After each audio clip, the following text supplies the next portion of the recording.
Well, welcome. We are in week 2 of our pastor series. So kind of what that means is pastors from different part of the team each take a week and speak. If you do not know me, my name is Amanda. Me and my husband are the student pastors at 6th through 12th grade. We'd love to have your kids on Wednesday if you don't come. But last week you guys got to hear from Pastor Austin. He is the children's pastor, him and Brianna. Yes, he killed it. Give it up for him again. And last week, he kind of talked about why Peter. This whole series, we have why, and then we all are adding something to it. He talked about why Peter. You know, Peter had all of these flaws, all of these shortcomings. He kept messing up, but yet God still chose to use him. And today, I'm going to follow right along in his footsteps. It's so cool when Holy Spirit just works it out. Because today, I want to look a little more inwardly, and my question is, why not you? Why not you? So we looked at why Peter. All throughout the Bible, we can see different people and see reasons of why God shouldn't have used them, why they were not equipped to do the job they were called to do, why they were inadequate, why they shouldn't have done it.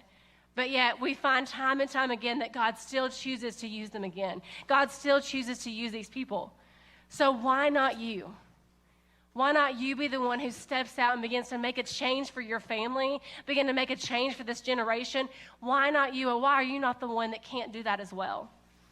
Why not you? So today, really, that's my whole message, obviously, but I just want to talk about doing something bigger than just yourself, doing something bigger than just for you. We're not just living this life just for ourselves. We're living for something bigger. I hope you guys have seen that in your life, not just for yourself, but for your families, for their families, for this next generation. And today I want to look in the Old Testament. We're going to be in 1 Samuel, but I want to look at the life of Hannah. You guys don't get a lot of female speakers, so I had to talk about a female. You're welcome, ladies. Sorry, men. This message goes for male and female, so don't tune me out. But I do want to look at Hannah. And if you guys want to go ahead and turn there, I'm going to jump right in. This is 1 Samuel, we're in chapter 1, and this is verse 10. I'm in the Message version. So it says, the priest Eli was on duty at the entrance to God's temple in the customary seat. Crushed in soul, Hannah prayed to God and cried inconsolably. Then she made a vow. Oh, God of the angel armies, if you'll take a good, hard look at my pain, if you'll quit neglecting me and go into action for me by giving me a son, I will give him completely, unreservedly to you. I'll set him apart for a life of holy discipline. I love the version. This is the Message version. That unreservedly. No hesitation, no holding back, no matter what, God. I am going to be all in. I'm willing to dedicate my son to live a life for you. If you'll just give me this one thing that I'm praying for, if you'll just give me this son, I will give him to you. Hannah is desperate. She is willing to do anything to have a child. How many has had a prayer like that? No matter what it takes, you're willing to do whatever. If God will just come through right here. If God will just come through, maybe it is for a child. Maybe it's a sickness that you've been praying for healing over. Whatever it is, I think the important thing is when we're desperate like this, when we're praying and wanting something like this, our prayers become sacrificial. We are willing to sacrifice anything. We're willing to do whatever it takes to have that prayer come to pass. We are ready to put in the work. We're ready to get uncomfortable. We're ready to be inconvenienced. Whatever God wants you to do, you're willing to do it. But the thing is, a lot of times we're ready to sacrifice when we're desperate. We're ready to sacrifice. We're ready to do all the work when we're desperate. But then God comes through. The miracle happens. And then we kind of start to try to wiggle our way out of it. And then we start reasoning with God. Well, he probably didn't want me to do all of this. Maybe just this one little thing. He didn't need me to do everything I prayed and said I would do. Maybe I can do this one little thing. And we begin to negotiate. We begin to step back on what we are willing to sacrifice. But let's look at Hannah and see if she's the same way, see if she's like us.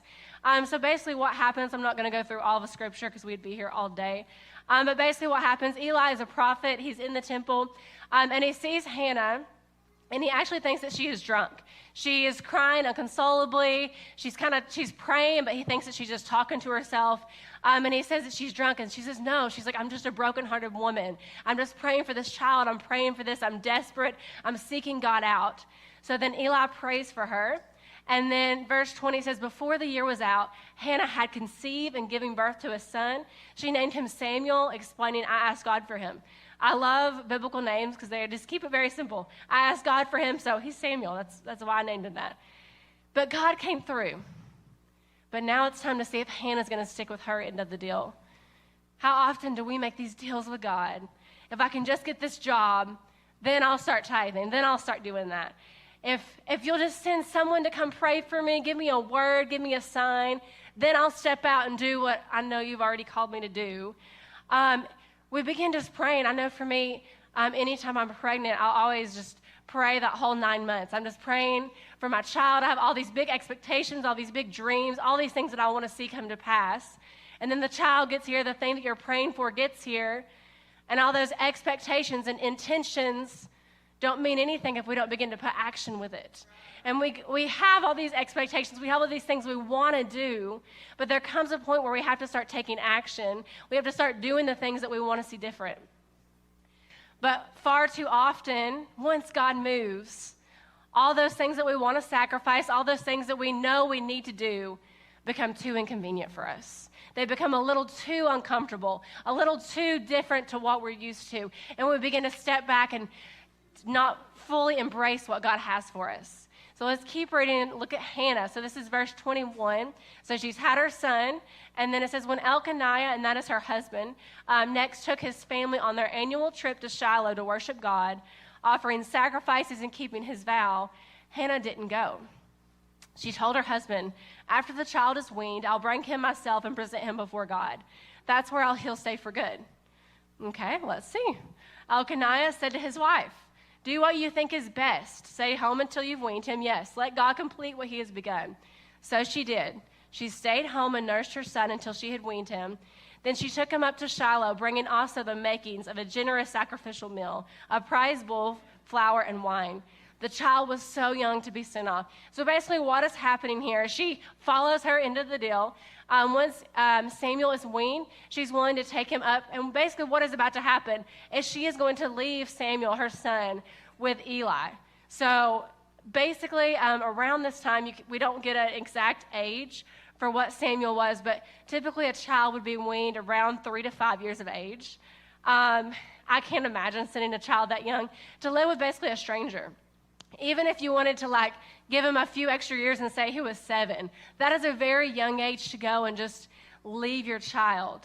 And Eli was basically a stranger to him, but she was happy. She was willing to do this because she had made a promise to God, and God followed through. So she trusted him because he was already faithful. She trusted him to be faithful again. She trusted him that Samuel was going to be taken care of, that he was going to live a life dedicated to God.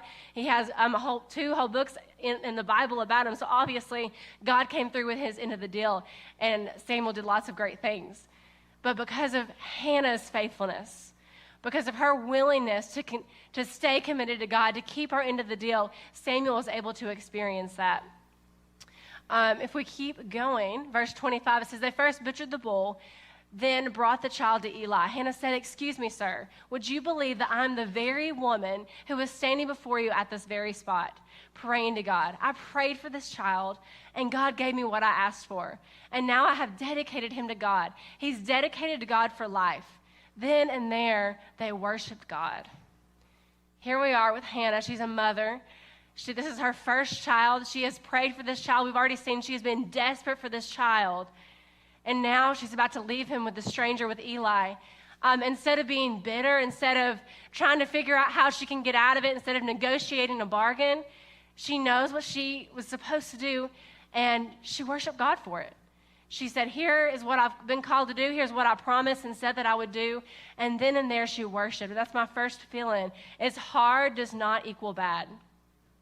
Hard does not equal bad. We know, I can't imagine Hannah not loving her son. She had to have so much love for her son. She was so desperate for him. She was so desperate for this child. So the love that she had for her son is immeasurable. She didn't want to leave him, but she had made a promise. She had made a vow, and she was joyful to follow through with that vow. And it says she praised him. She worshiped God. She honored him for what he had done in her life. It's easy to focus on the hard things in our life. She could have focused on why she didn't want to do this. We could have a whole passage of why she mourned and was sorrowful and complained and did all these things, but that's not what Hannah did. She worshiped God. Just because something is hard, just because something isn't what we want to do, that doesn't make it bad. I stole this verse.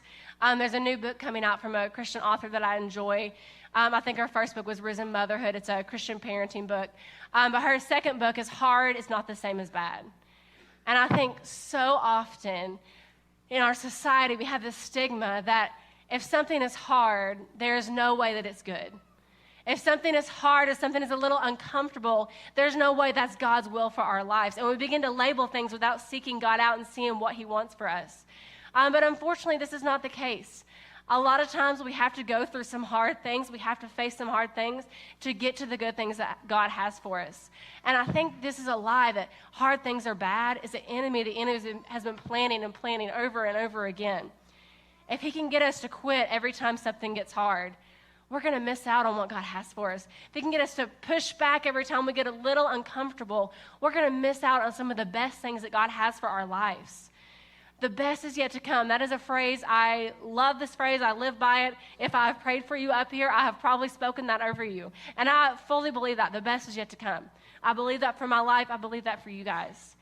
But I think to get to that best, to get to the best thing that God has for us, it's going to take some hard work. It's going to take some sacrifice. It's going to take getting uncomfortable to get to that. I think just going through life, going through the motions, just kind of living day by day, that's not how we get to the goodness of God. That's not how we get to the good things that He has planned for us. It takes dedication. It takes sacrifice. It takes a willingness to step out and be uncomfortable. I want to encourage you today to leave a legacy. Leave a good legacy, because either way, we're leaving something behind for those. So are we going to leave a good legacy, or are we just going to kind of go through the motions and leave everything in chaos? I think deep down, we all want to do something bigger than ourselves. We all want to make a difference. We want to make an impact. And I think the most important place for us to start doing that is within our own families. Maybe for you, it's just overcoming those obstacles that you keep facing, that you know you need to overcome, but you just keep getting uncomfortable. You keep not wanting to do these things, and you just keep in this cycle of just not getting out of it. And I think for me, I want to overcome these things so my children don't have to worry about them. So I've overcome it, they've watched me overcome it, and they don't have to carry that same burden that I've carried. I think it's really common to talk about generational curses, generational sin, these cycles that we can see. We look at families and we see how that's been passed down from one family to the next, to their kids and their kids. So we can kind of see that. Maybe it's alcohol abuse, anger, financial issues, whatever it is. And I think we can also look inwardly. You probably already know what has been passed down from your families. There's been maybe just characteristics that you've seen that your parents had that they've passed down to you, or just something that is negatively impacting you, that it's impacted your childhood. Are you going to allow that to keep passing on to the next family? For me, my family growing up was not very open. We did not talk about our feelings. I honestly can't even remember a time when I was asked how my day was at school or what was going on with me. All of our physical needs were met. It was a good home, but there was not a lot of emotional needs that were met. And not of a lot of emotions at all. If you know me, I'm not a hugger. I'm not touchy-feely. I may seem closed off. I promise that I'm not. I just seem that way because that's how I was raised. That's what I'm used to. But I can begin to kind of look back at my grandparents, even the little bit I remember my great-grandparents, and that's just kind of how the family was. So I could put blame on my parents, but they didn't know any better. That's just how they were raised, and that's probably how the generation before that was raised. But now I have a choice I have to make. Do I want that same pattern for my life? Do I want to live like this? Do I want to pass this same trait on to my children? Obviously, the answer is no. I want them to fully experience, to be able to share how they feel, share their emotions, not to, step away from a hug. I don't want to pass that on. But it's hard work to get through that. It's hard work that I have to choose to do to get through this.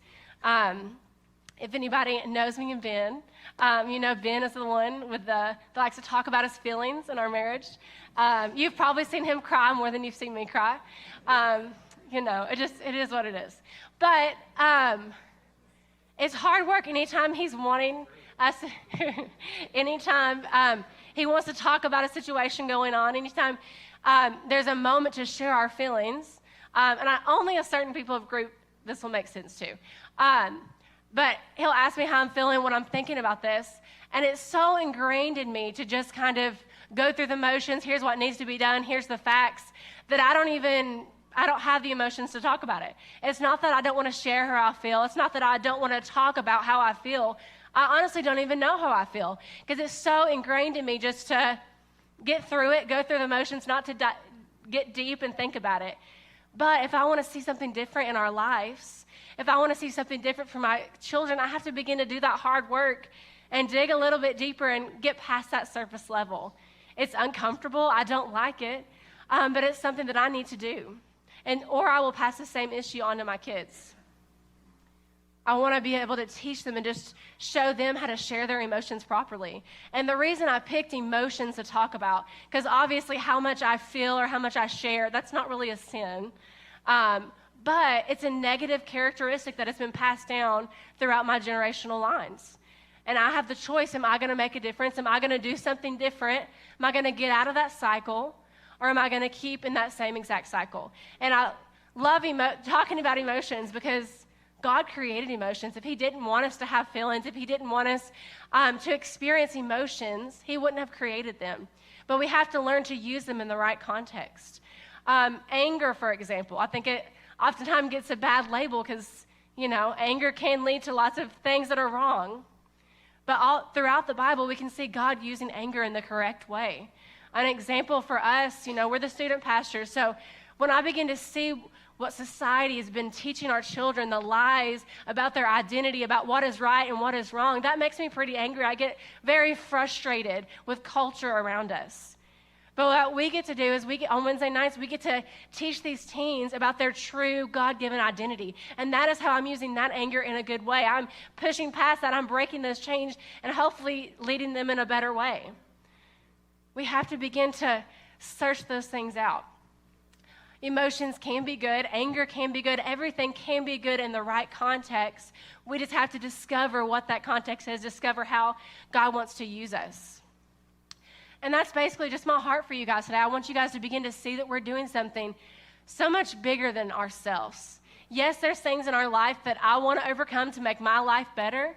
But more than that, I want to overcome these things for my children, for the next generation, for those around me, so I can begin to see and show them that there's something so much bigger than just living a life for yourselves. The choices that you're making now are going to affect the next generation. Whether you have kids or at home or not, the choices you're making, the lifestyle you're living is affecting the next generation.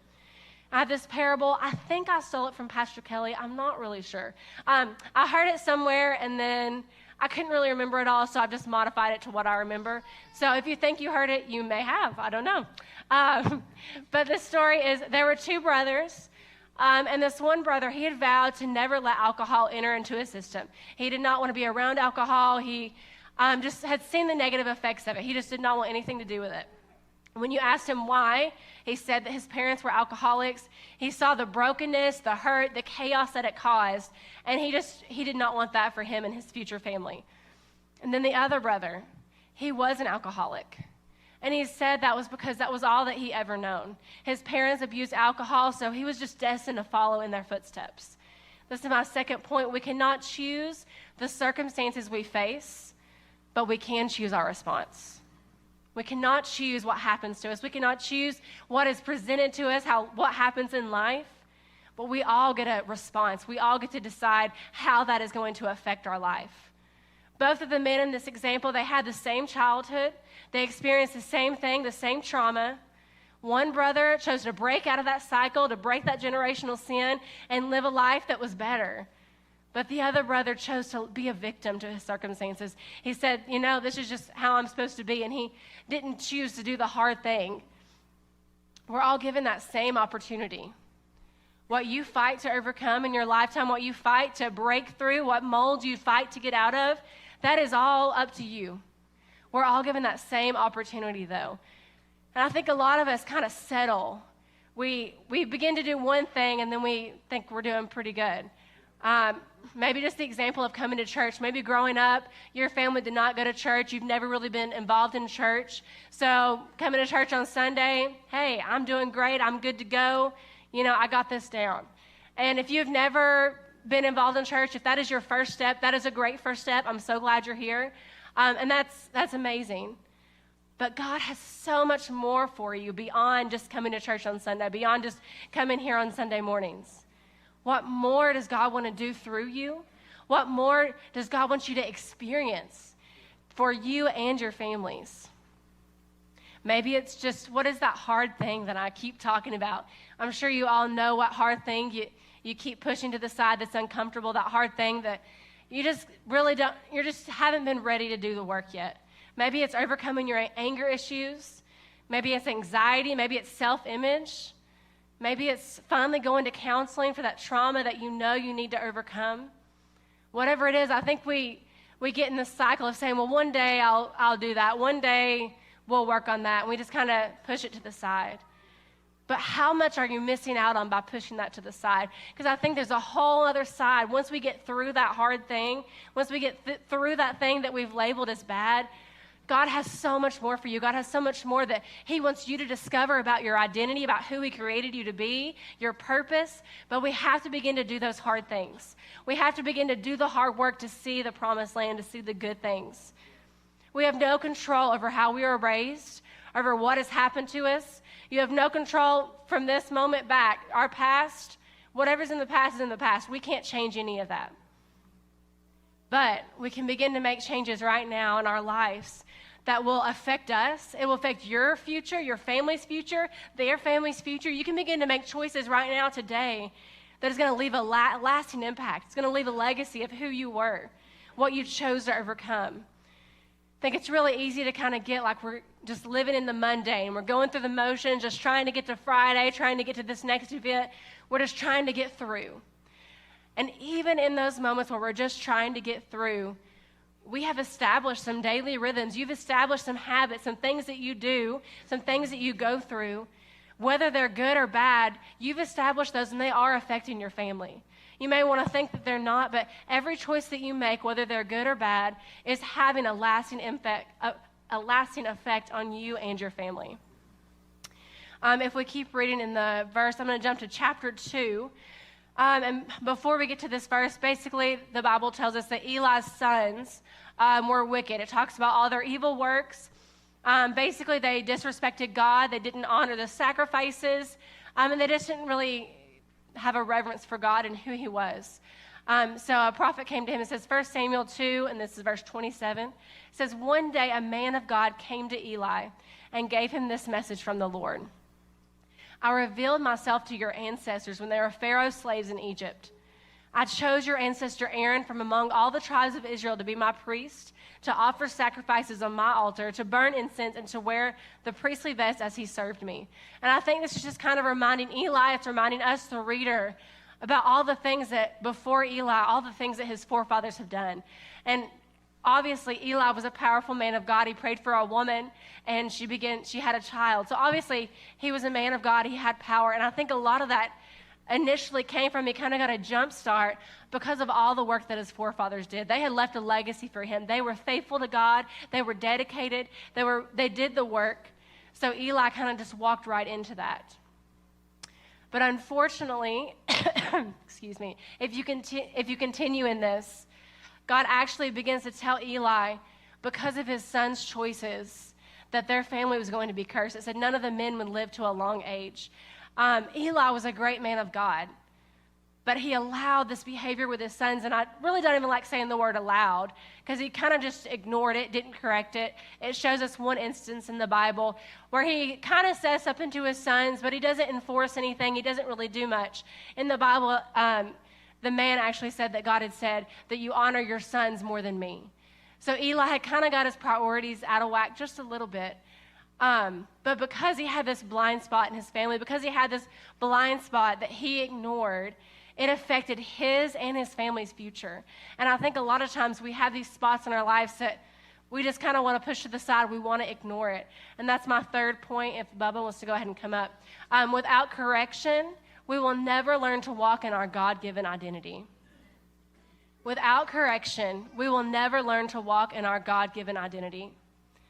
I think a lot of times we don't want to be confrontational, whether it's with your kids or just someone that you're close with. We don't want to make any waves. We want it to be nice and easy. We just kind of want to get through.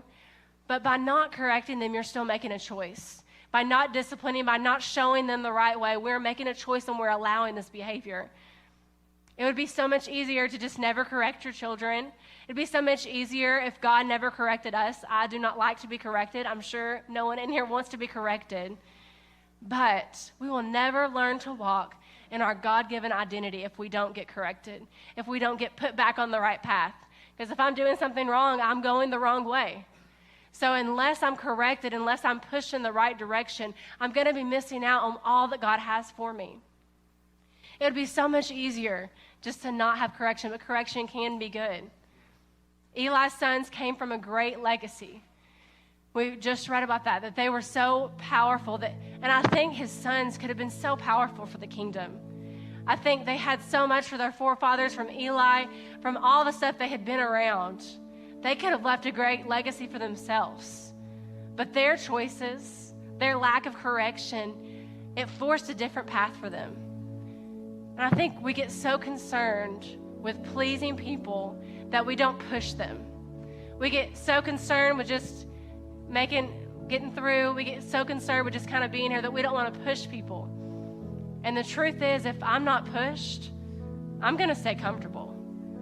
And when I stay comfortable, I'm not going to get out of my little bubble, and I'm going to miss out on all the good things that God has for me. There's a whole land of undiscovered territory of maybe my identity, my purpose, but unless I get uncomfortable, I will never discover that.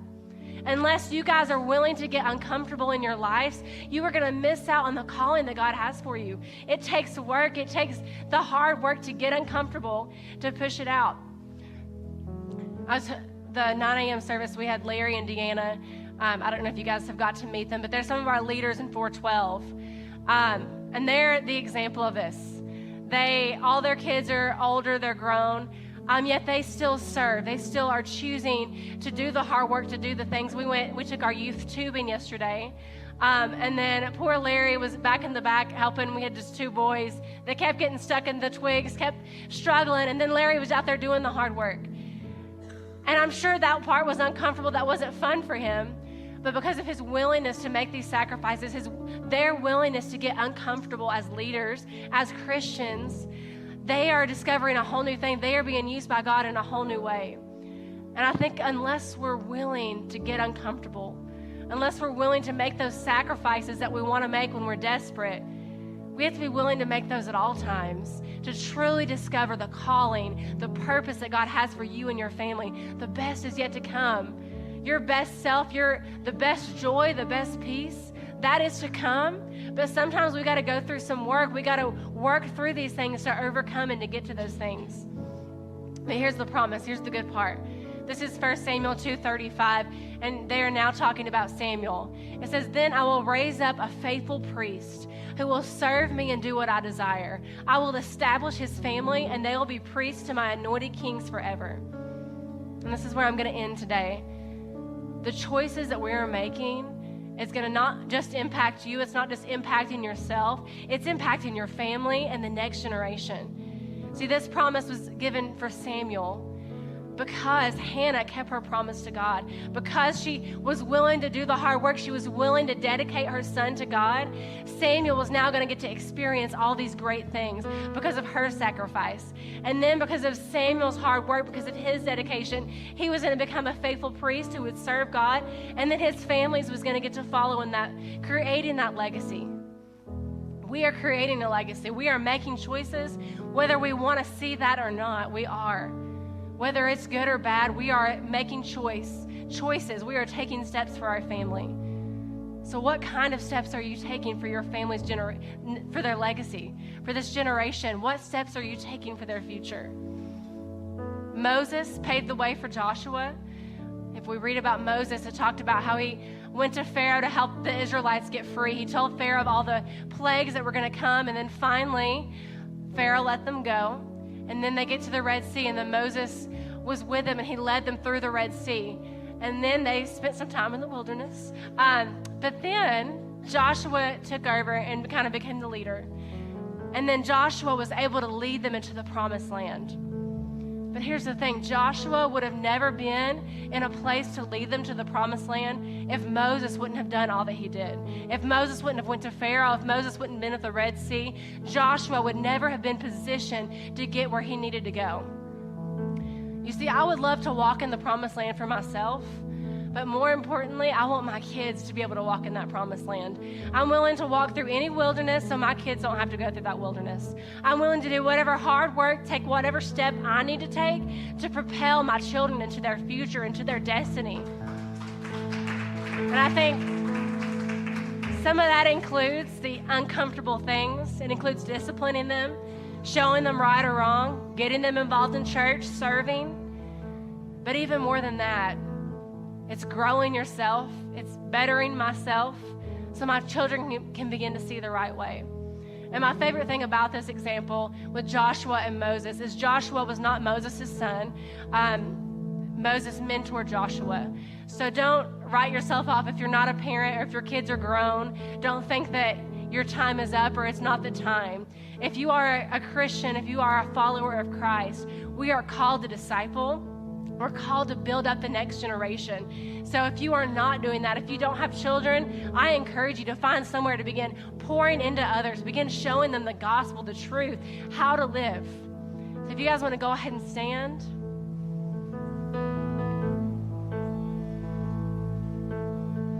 Why not you?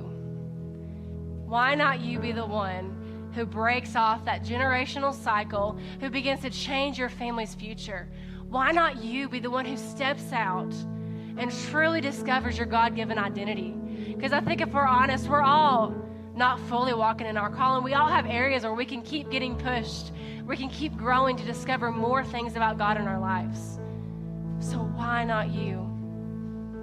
Are you going to be the one who leaves a lasting impact on this next generation? Are you going to leave a lasting impact on your children? What are you going to change in your life that's going to impact your family's future? So I'm going to pray. Well, I'm actually going to have the prayer team come up, if you guys don't mind. And I just want to encourage you guys, if that's you, if you are just ready to step out, to get out of the mold, to begin to just change some things that's going to affect your family. If you're ready to just step out and do that, we're going to go into a song, and then I encourage you to just find someone to come up and pray with.